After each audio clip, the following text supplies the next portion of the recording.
It was a play called Did Somebody Say Disco? About a genie. Hi guys, Josh Potts here. Welcome to the channel. Thank you for watching.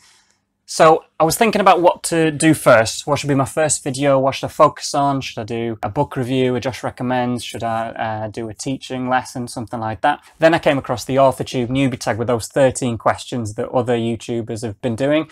I thought that was a really good way to introduce myself, introduce the channel, and also just something a bit fun that other AuthorTubers, is that a word? What they've been doing as well. But I thought I'd start with that. So unlike the other videos which I'm going to be doing on this channel, this is completely unscripted. This is just answering these questions on the spot and seeing what comes from it. Number one, how did you find out about AuthorTube? Okay, so I kind of came across it without realizing that's what it was. I mean, I use YouTube a lot. I spend a lot of my time on YouTube, and of course, being a writer and being someone who's interested in books, I spent a lot of time on that. So I didn't realize that AuthorTube was a term that people use, but obviously makes sense. It's just authors on YouTube. So I would look up advice on YouTube for writing. If I was stuck on a certain thing, I needed ideas, and I found myself on Shailene Wright's channel as well as Kate Kavanagh, so I'll be saying that wrong, but those two channels were a big help to me. Shailene Wright's in very practical, broken down advice, which is something similar to what I want to do, and I hadn't really found any other AuthorTubers who were making it very practical and step by step. Kate's channel was very entertaining. I particularly liked when she did the episodes about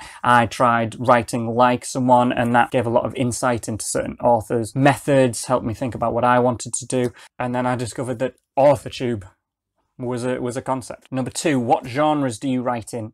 Okay, so generally speculative fiction, sci-fi, fantasy, horror are the stories that I work in. Whether I try to or not, I end up finding there's some sort of weird magical or other sort of supernatural force in my story, so I tend to very naturally go for that, as well as the fact that that's what I tend to read. Ages all across the spectrum. So my published story that I've got out there is for young children. It's sort of 7 to 10, and I'm currently writing a middle grade novel, but who knows. I've written everything in the past. I've written young adult, I've written adult, and I've written children, and I like all of them for different reasons, but invariably it's always fantasy, sci-fi, and horror. 3, what is your preferred writing tense, point of view, and category of story? So the category of story I've kind of talked about there. I do all across. I do children's, young adult, and adult as well. Preferred writing tense? I find that a bit of a strange question, because it wasn't until recently that I found many authors who actually write in present tense. I tend to just gravitate towards past tense because I think that's more standard, and I think it kind of makes sense from, you know, if someone was going to tell you a real story that happened, it would obviously be in past tense because they're telling you yesterday or last week this thing happened, and then I tend to use that in my writing. I don't want to pull attention to it too much, so I just tend to stick with that as a standard. Point of view is generally third person. I don't use first person very often, although I really enjoy it when I do. I did write a horror story that was in first person, and what I really enjoyed about that one was that I'd really developed that character's voice. So I think it made that story very distinct because we were speaking with that narrator's voice. It tends to be third person limited. I don't often go for third person omniscient, but that's only because I've largely done lots and lots of short stories, and the novels that I've written have been for children. So I haven't done anything grand scope, epic fantasy type thing. I would certainly have ambitions to. I would like to do that in the future. So perhaps I would write in third person omniscient. But so for the time being, it's third person limited, past tense. Number 4, are you a plotter, a pantser, or a plantser? I had never heard the term plantser before, but I get it, and the other videos that I've seen of other YouTubers have done this have almost all said that they are plantsers, a mix of both, because we are all a mix of both. It's a spectrum at the end of the day, but I don't think that's a very interesting answer. So I am a plotter, which I sort of discovered in the last 12 months as I really became serious about my writing, worked towards getting published, and finally did get published. That only happened because I was plotting. I had character breakdowns. I'd worked out what was going to happen in each scene going all the way through. I have pantsed stories in the past. It works with short stories. For novels and longer stories, I really have to break it down, and I just find the whole experience more enjoyable. Really, when I'm making it up as I go along, I tend to find it stressful because I don't know where it's going, but I also have that tendency to, you know, I might be watching a movie about zombies and go, oh, that'd be really cool, right, I'll stick zombies in my stories, even if it doesn't make any sense. Whereas if I've planned everything out in advance, I know what it's going to be. 5, are you self-published, published, or yet to be published? I am very recently self-published. As of last week, I became a self-published author through Kindle. I chose it for the ease of it. I knew that I could do it. I could get my book out there if I did that. I could make it what I wanted it to be. But also, people tend to like to go for traditional publishing because they don't have to do all the other bits. They don't have to do their own cover. They don't have to do their own publishing, marketing. But I find that really exciting. And when you're a self-published author, you're not just an author, you are a cover designer and you are also a book publisher. Unless you, of course, hire people to do these things for you. But I found it really exciting learning those other skills and doing that. And then once the book was finished, or once I'd finished my final draft, I wasn't just handing it over. I was still in charge of how do I get this out there? How do I market it? What's going to be on the cover? What's the description? What's the blurb? And I found all that really exciting. So in the future, I think I would like to continue with self-publishing unless I find a publisher who I think is offering something very unique to me and to my books. But other than that, I'm just loving the whole experience. 6, what publishing company, literary agent and or printing company are you represented by or use? If you're not yet published, what is your dream publishing house and or literary agent? So similar to what I said in question 5, I'm self-published. I'm really enjoying being self-published. Whether I'll continue with Kindle in the future, I'm not sure. I hadn't really researched pros and cons of alternatives. When I went for that, I knew Kindle, I read on Kindle. Amazon is where I buy all of my books unless I'm in an actual brick and mortar shop. So it was the natural one to go for. Now, being outside of the United States, I don't make as much profit on my book as I would if I did live in the United States. So that's an issue. I don't know if there's anything I can do about that, but I will also research in the future. Are there others I can go for? Is there another avenue for self-publishing, or do I have to be constrained by one self-publishing platform? Can I sell it on lots of others? Yeah, it's still a learning curve, but I'm looking forward to finding out more. 7. What AuthorTube related videos can we expect to find on your channel? Okay, so my big drive for making this channel is I want to put out those videos that I searched for when I was becoming very serious about writing and the content I wanted and I couldn't find. And so I don't want other up-and-coming authors to be in that experience. I want to put that out there so they've got it. The first thing that I really want to work on is a crash course in creative writing. These videos are going to be, you want to write, you read a lot, you love books, you want to put a story out there, but for the life of you, you have no idea how to start.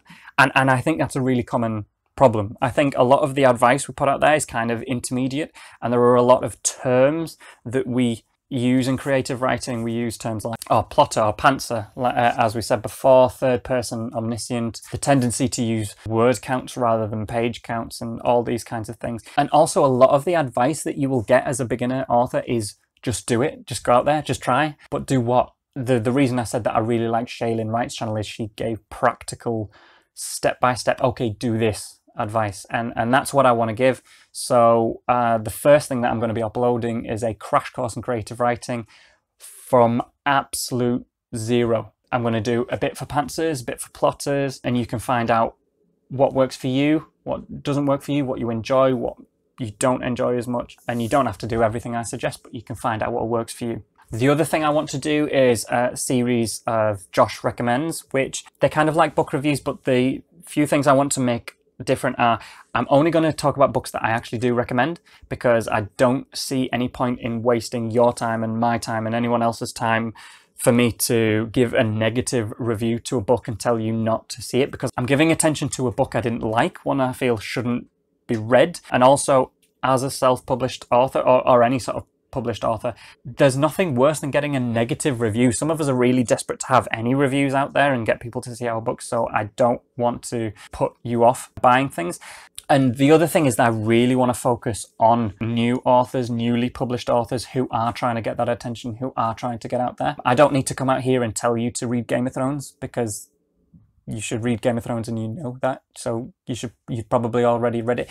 But there are people out there who no one's heard of who are really battling to get past, and most of the books I read, they come from recommendations on YouTube. I got Joe Abercrombie's First Law trilogy and Wheel of Time from Daniel Green. You probably guessed because he talks about those a lot. I want to bring attention to people who don't already have that attention. If this channel can get these people noticed, that would really make the whole thing worthwhile. Number 8, when did you start writing?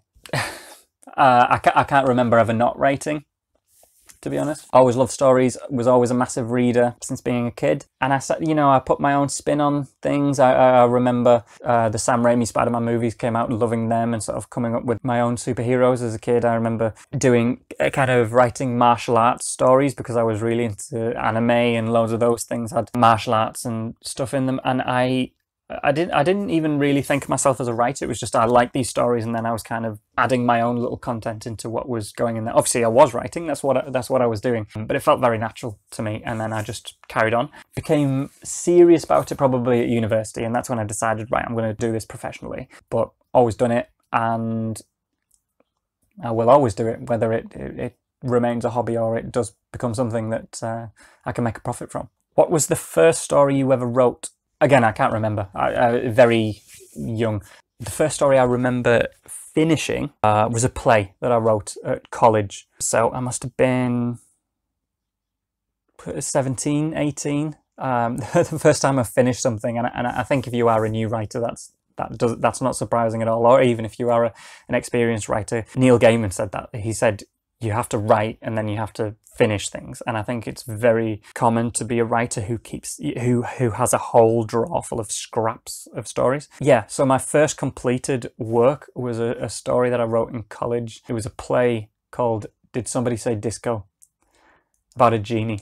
I probably did finish things in school for projects and stuff, but I can't really remember those. What authors have inspired your writing the most?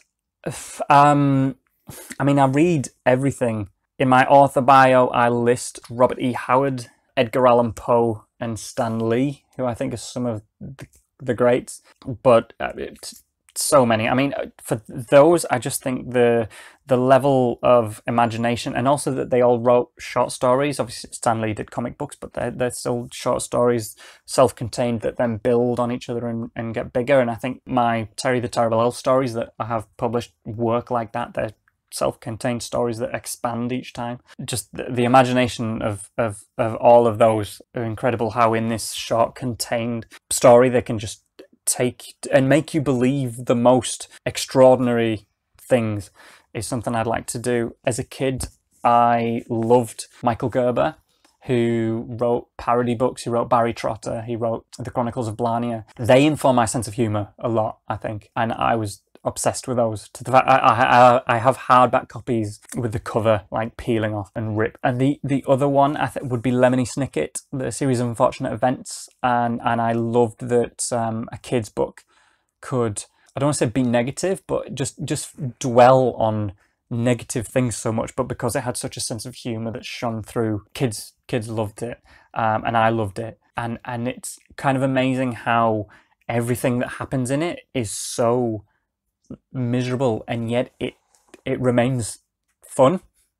I would love to be able to do that. Coraline as well, Neil Gaiman. I think everything I just said about Lemony Snicket, you can say that about Coraline. 11. Do you schedule your writing sessions or simply get to writing whenever you can find the time? I try to schedule my writing. I've tried many times and then it slips, and then it kind of goes into the second one where it's whenever you can find the time. Ideally, I like to get up early in the morning. I've set myself a task of what I want to write that day, and then it's done, and then I'm relaxed all day. I don't have it in the back of my mind, oh, I need to do that thing. At the moment, getting the book published and then marketing it and stuff, it's probably when I can find the time. I'll talk about this in the crash course, but something people don't say is that a huge part of writing is not writing, it's doing other things. It's editing, it's outlining, it's networking, marketing, things like this. So not everything fits into get up at 6, write 2,000 words. There are so many other things to do. Do you type on a computer, typewriter, write everything out by hand, or use a blend of those? And where do you write in general? I love that typewriter is an option, and I would love to be able to give it as an answer. I've never used a typewriter. I read Uncommon Type by Tom Hanks and how he said he wrote all of those on a typewriter. I would love to get one and try it. I write out my ideas by hand because I find it easy to think, where do I do my writing? Wherever I can, completely depending on circumstances. I used to do it in a spare room. For a while I would actually write in my car when I was working early because I had quite a long drive, and depending on the traffic I didn't know how long it would take me to get there, so I would set off quite early and then I would just sit and I would write my words for that day in the car. Obviously it's lockdown at the moment, I'm furloughed, so I'm not actually at work, so I'm doing them at home, just in the bedroom or in the garden, depending on the light, if I can do it on the laptop. Finally, what are you most looking forward to now that you're part of AuthorTube? Helping people? I know it sounds cliche, it really does. I'm involved in a lot of writer groups on Facebook and I offer lots of advice whenever people ask for it there, and I love people coming back saying, oh, that really helped, thank you Josh, that was great. I would love to be able to do that on a wider platform here, and I can really think and I can plan out what I'm going to do and what I'm going to tell people, and networking, meeting other people, meeting people who can give me advice, because I don't know everything, far from it. So I'm looking forward to that. I'm looking forward to getting other people's books out there as well. In my Josh Recommends, I'm looking forward to finding these books that aren't discovered or aren't getting as much attention as they need and getting them out there, and hopefully people will read them. So that was my AuthorTube Newbie Tag. Thanks for watching, guys. If you enjoyed it, like the video and subscribe, and you'll be able to watch my crash course and my book recommendations. So thank you and have a nice day. In my author bio, I list Robert E. Lee. Robert E. Lee, that's the American Civil War.